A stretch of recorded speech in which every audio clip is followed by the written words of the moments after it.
of the like term that you're adding is called the coefficient. And that's the only thing we do the math on when you're adding and subtracting. Multiplication and division, that works differently.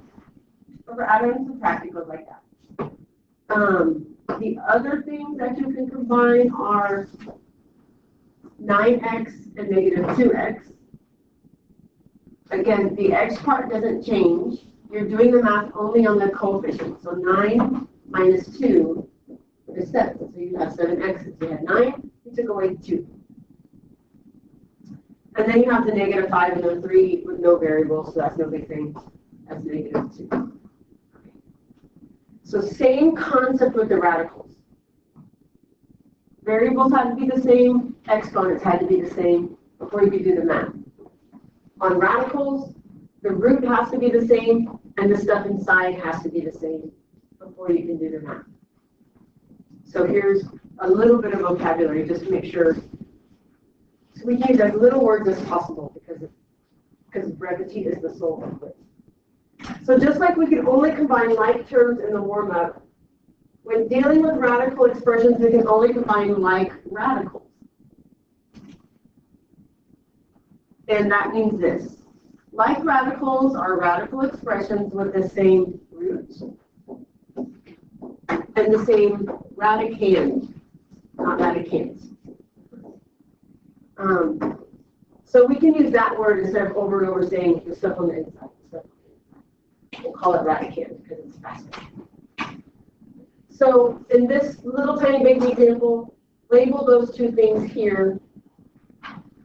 Which number is the radicand? 56.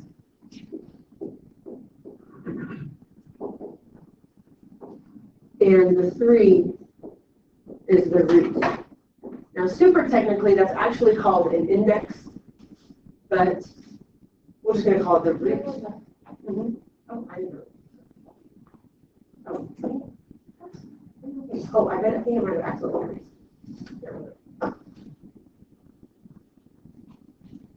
It's an index, but we'll call it the root because that's easier to understand and doesn't confuse us with anything else either, so it's good.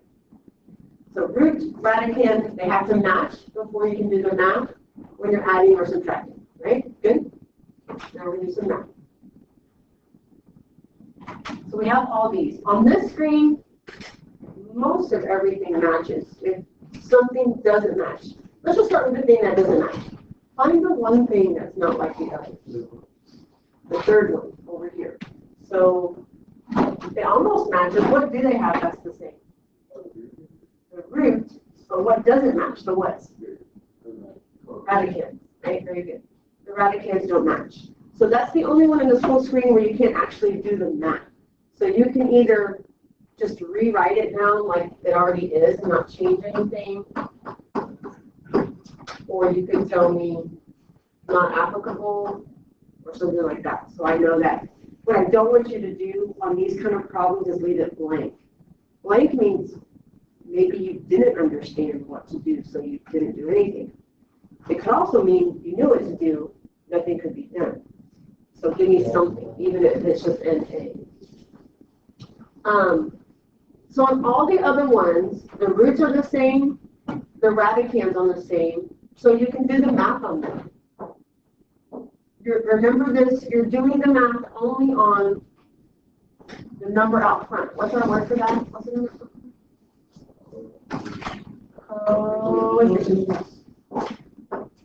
So I have 2 radical 2's. I'm taking away 7 of them. How many radical 2's do I have? Negative 5. Notice I didn't change the radicand. I didn't change the root.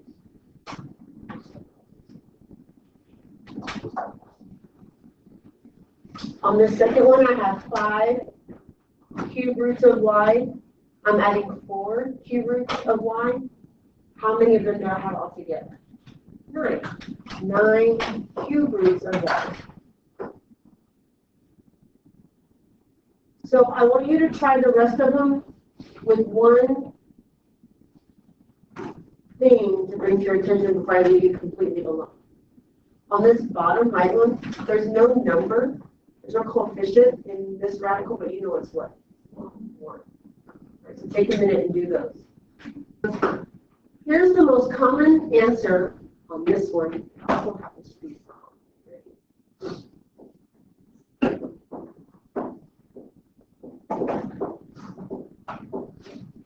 That is incorrect. It's 0. It's okay for the radical to be gone.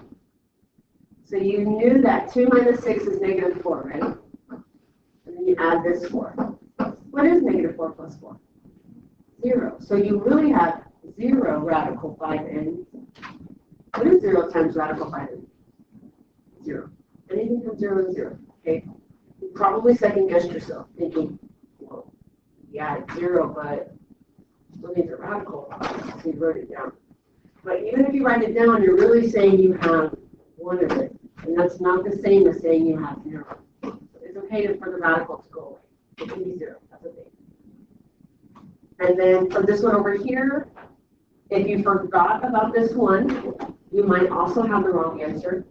But here's what you should have. So you should have said 1 plus 5 is 6, minus 4 is 2.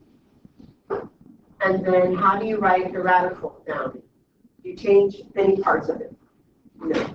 So it's just going to be the 4 through 3xy, because you're saying you have 2 of those. And it doesn't even matter what that thing is. It can be as complicated and weird looking as you want. You still only have 2 of them, and you're still not changing any of those things.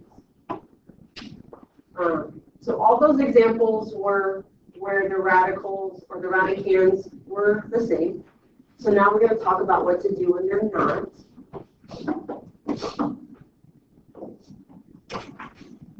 So these examples were where you didn't have to simplify first.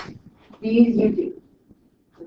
So it says sometimes we need to simplify the radicals before we can tell if they're like radicals. Okay, if they're the same. And to simplify just means this. You make your factor tree and you pull out groups the size of the root.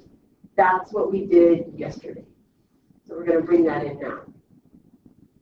So this first example, it feels like you can't add them because the radicands are different. But once we simplify that square root of 20, we will be able to add them. Okay? So when you start to factor 20, how do you start breaking it down? 5 and 4. Okay, which of those can break down more? The 4. So yesterday when I was doing this lesson, after I did my factor tree, I went ahead and wrote everything under the radical like this. Now, a lot of people feel like that's too much extra writing and they don't want to do it. And that's true most of the time. Right? That's okay if you don't. But when you start doing factor trees on bigger numbers like that, what I see students do, once they have like a whole bunch of numbers here, they start getting lost. Like which numbers it's okay for circling, which numbers you weren't supposed to circle. So in that case, if you feel like you're starting to miss stuff, do your factor tree and take a moment to just write it out like this. It does make it easier to see what you're working with than when you have a whole long thing of numbers as a factor tree. That's what I'm suggesting. It doesn't really even apply to this problem, but just a heads up. So here we have a square root, which means we're looking for groups of how many? 2. So I have 2 2's. And how many do I pull out when that happens? Just 1. So now I have 2 radical 5. And then this one doesn't change at all because you can't break down 5 anymore. So it just stays 3 radical 5. And so then what does that combine to? It's just a coincidence that they're both 5.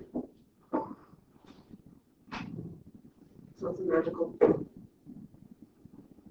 You try the next one with them. They both need factor trees. Okay? And you're looking for groups of what size in this problem? 3. Take a few moments.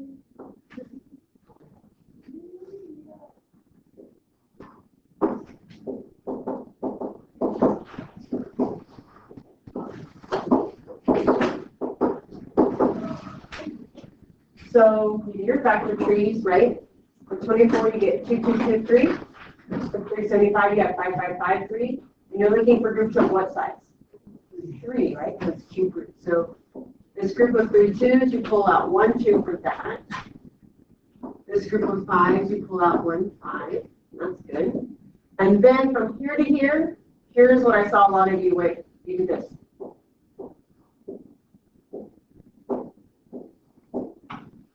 What did you immediately drop? The 3. The 3 for the root, right? And then you're just doing math on the coefficients. So it's just a 2 minus 5. You have negative 3 cube roots of. Also, just a coincidence that everything's 3. It's not like some magical thing where all your numbers get into this. So that is your lesson for today.